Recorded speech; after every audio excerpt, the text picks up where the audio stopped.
Olá! Hoje eu gostaria de fazer a indicação do canal de uma pessoa. O meu canal está voltado a diversos temas. E hoje eu estou aqui na biblioteca da minha cidade. Você vê aqui atrás o prédio da biblioteca universitária. Porque eu vim pegar um livro que eu não tenho na minha biblioteca e que eu conheci ontem através do canal de outro brasileiro que eu quero indicar aqui porque pareceu-me excelente.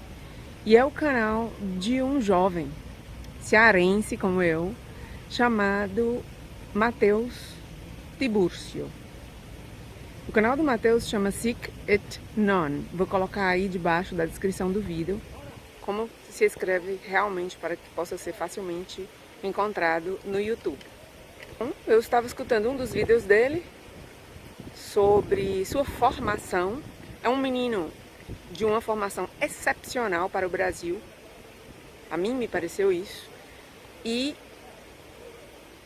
que tem um canal muito pequeno e eu acho que deveria merecer uma maior atenção dos brasileiros, porque muito se pode aprender com ele. E nesse vídeo sobre sua formação, que ele fez sem nenhum caráter de narcisismo nenhum, fez o vídeo a pedido dos seguidores que notaram que ele tem uma formação muito boa, acima da média das pessoas no Brasil. Então ele humildemente contou como começou a ler, quais autores que leu, e ele citou um autor que eu não conhecia, apesar dos meus anos, e apesar de gostar de ler muito, nunca tinha ouvido falar.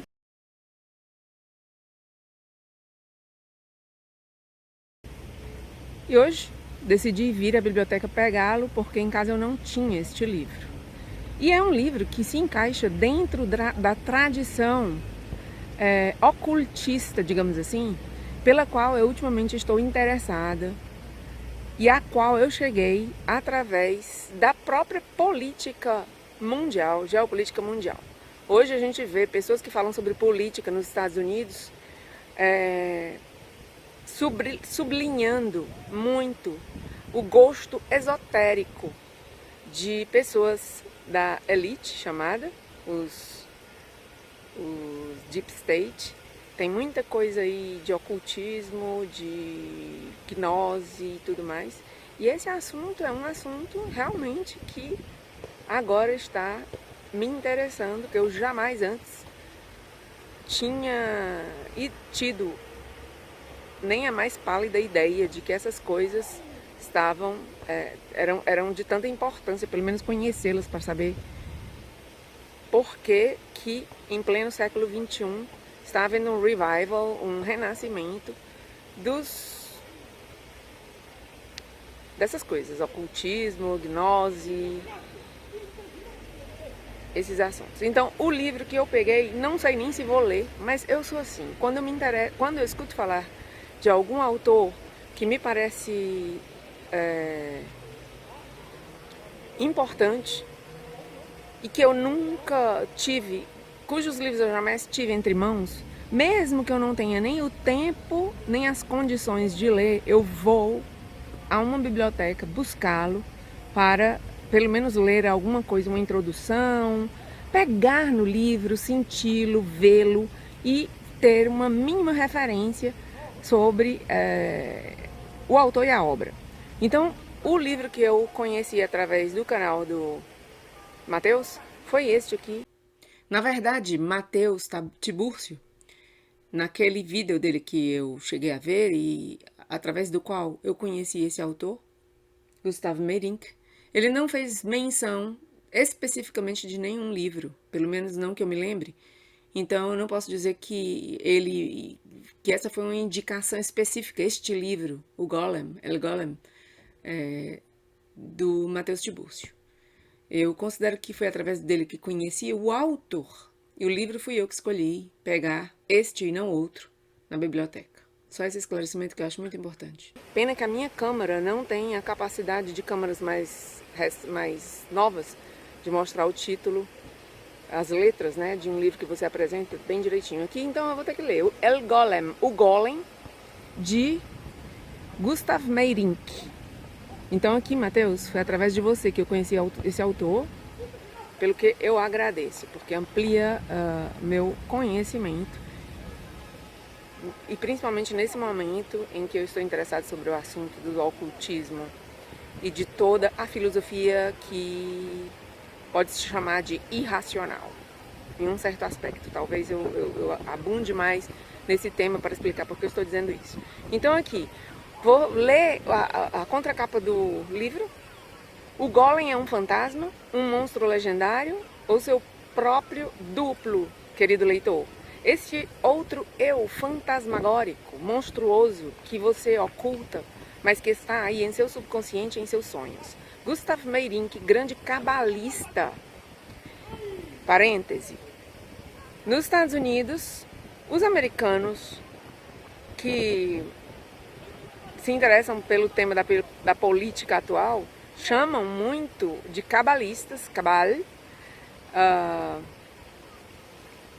essa elite aí, a qual se denomina também Deep State, o Estado Profundo, da qual a gente fala tanto nos meus vídeos. Aí na Wikipédia, a relação que eu faço entre cabal, que é como os americanos chamam o Estado Profundo, um pequeno grupo de pessoas reunidas de alguma forma para promover suas visões e interesses em uma ideologia, Estado ou outra comunidade, através da intriga, blá blá blá. O termo cabal deriva da Kabbalah, uma palavra relacionada com o misticismo judio, a interpretação mística judaica ou da escritura hebraica. E aí você vê, tem outras palavras também relacionadas, como culto, olha, elitismo embaixo, colusão, obscurantismo, o establishment, e nos Estados Unidos, por exemplo, quando se fala em deep state, também pode-se dizer establishment. Gustav Meyrink, grande cabalista e novelista austríaco, amigo de Franz Kafka, outro grande autor. Quem nunca leu nada de Kafka, Metamorfose, O Processo, O Castelo, leia, porque é um autor fundamental no século XX. Ou a essa sombra inquietante no gueto judeu de Praga, faz já muitos anos, mas ainda vive e pode, logo, ao dobrar uma esquina, aparecer-se em qualquer momento, em qualquer parte do mundo. Bom, essa é a editora Tusquets, uma editora espanhola, eu acho que de Barcelona, e eu vou dar uma olhada nesse livro. Já li aqui uma coisinha interessante, que quero... sim, a Tusquets é uma editorial de Barcelona, o livro foi publicado em 1972, né, esta edição. E aqui no prólogo, já você tem um dado interessante. O Golem, e é um nome realmente que suena, como se diz, soa conhecido, El Golem, o Golem. Por quê? Porque houve películas, filmes com esse título. Já eu sei que parece que películas mais recentes, do século XXI, mas aqui, olha, esse livro ressuscitará a imaginação do século XX. Paul Wegener realizou 2 filmes sobre ele, um em 1914 e o outro em 1930. Quer dizer que existem 2 filmes sobre este Golem, do Meyrink. E o outro é o Cain Bloch, né, que em 1918 escreveu um livro sobre o Golem, depois da curiosa novela de Meyrink. Quer dizer, que existe toda uma tradição artística, né? Outros livros e filmes sobre este personagem do Meyrink, sobre este livro do Meyrink. O Golem, de Gustav Meyrink, é um clássico da literatura fantástica, que chegou a ser muitíssimo popular devido, em grande parte, às 2 versões cinematográficas que levou a cabo Paul Wegener, o cineasta, em 1914 e em 1920. Também há uma versão de 2018, já no século XXI, né? Isso mostra como essa obra, baseada no romance deste autor, Gustav Meyrink, chegou a ser popular. Quem foi Gustav Meyrink?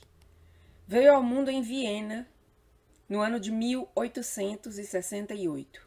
Era filho bastardo de um ministro württemberguês e de uma atriz de Hamburgo chamada Maria Meyer. A infância dele foi sumamente desagradável, pelo fato mesmo de ser um filho natural, ou, como se diz no Brasil, um filho bastardo. Tanto a infância como a adolescência de Meyrink foram difíceis. Trabalhou em um banco e esteve a ponto de suicidar-se. Começou a publicar em uma revista, creio, chamada Simplicissimus, depois que alguém, revolvendo em uma papeleira, encontrasse um manuscrito seu que tinha sido inicialmente rechaçado pelas editoras. Frequentou os círculos esotéricos de Praga, Munique e Viena, principalmente uma loja teosófica em Praga, que se chamava A Estrela Azul. Parece que essa experiência não lhe deixou muito satisfeito. Ele era muito sério para prestar-se a esses ocultismos tão comuns no final do século XIX e princípios do século XX. Deixou escrito em um de seus livros, chamado, em espanhol, El Dominico Blanco, o Dominico Branco, o seguinte: aproxima-se a hora na qual o espiritismo vai cobrir a humanidade como uma maré pestilenta. Quer dizer, era bem visionário o homem. Meyrink não deixou de crer, entretanto, na verdade dos fenômenos paranormais. Praticou a yoga, estudou alquimia e se relacionou com Annie Besant. Relacionou-se com Annie Besant. Annie Besant era uma discípula de Helena Blavatsky, da qual eu já falei em algum vídeo anterior, não sei se é algum vídeo, em algum comentário de algum vídeo meu anterior. Comentário ali na parte dos comentários do YouTube. Essa Annie Besant e esta Helena Blavatsky eram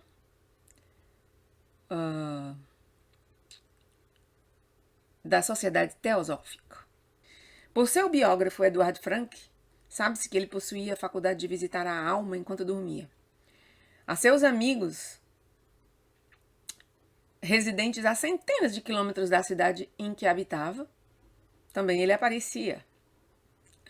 Também sabemos que foi um vidente notório. Correspondente de Kafka e de Thomas Mann, terminou seus dias no ano de 1932 acusado de heresia.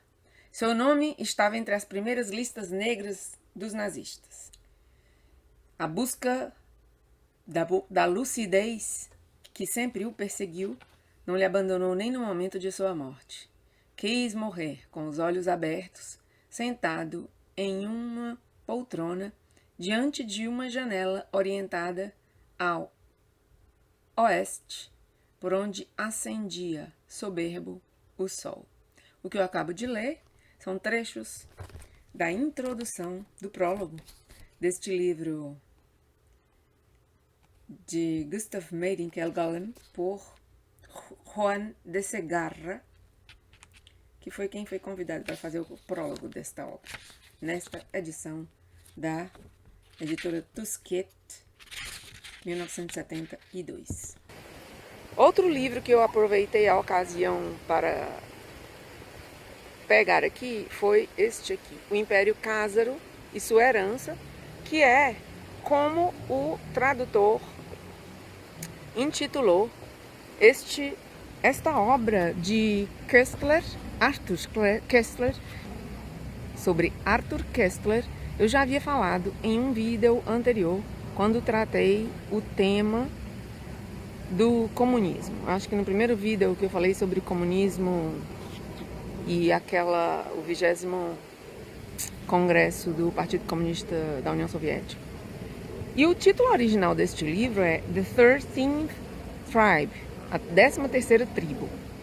E estou muito interessada neste tema do Império Kházaro,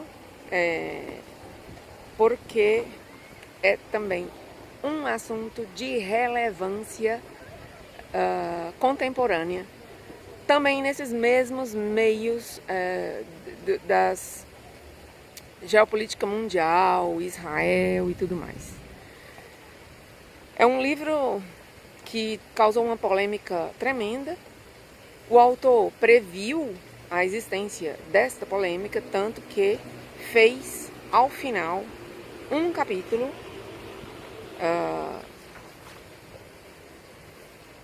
ao final ele realiza um capítulo mostrando que pode vir a causar problemas no seu livro. Ele diz: apesar de que esse livro trate de história e se refira exclusivamente ao passado, não por isso deixa de implicar inevitavelmente algumas consequências no presente e no futuro. Em primeiro lugar, não ignoro que com malevolência poderia-se interpretar como uma negação do direito à existência do Estado de Israel. E não é isso que ele queria dizer quando escreveu o livro. E, portanto, tenha o cuidado de fazer este parêntese aqui, denominado algumas consequências de Israel e a diáspora, no final já do livro. Então é isso, eu vou parando por aqui. Esse vídeo eu queria realmente ser pequeno, curto, só para indicar o canal do Matheus Tibúrcio, que nem sequer me conhece, mas por quem eu já tenho um interesse, dado o fato de que pelos poucos vídeos dele que eu cheguei a ver, vislumbrei ali uma pessoa interessante, uma pessoa estudiosa, uma pessoa rigorosa. Ele é muito jovem, mas é uma pessoa que é um menino que promete, creio eu. É isso. Se você gostou do vídeo, dê um like, inscreva-se no canal, compartilhe com seus amigos e comente na parte dos comentários. É muito importante que você comente e diga quais são as suas impressões sobre o que você escutou aqui. Muito obrigada e até a próxima.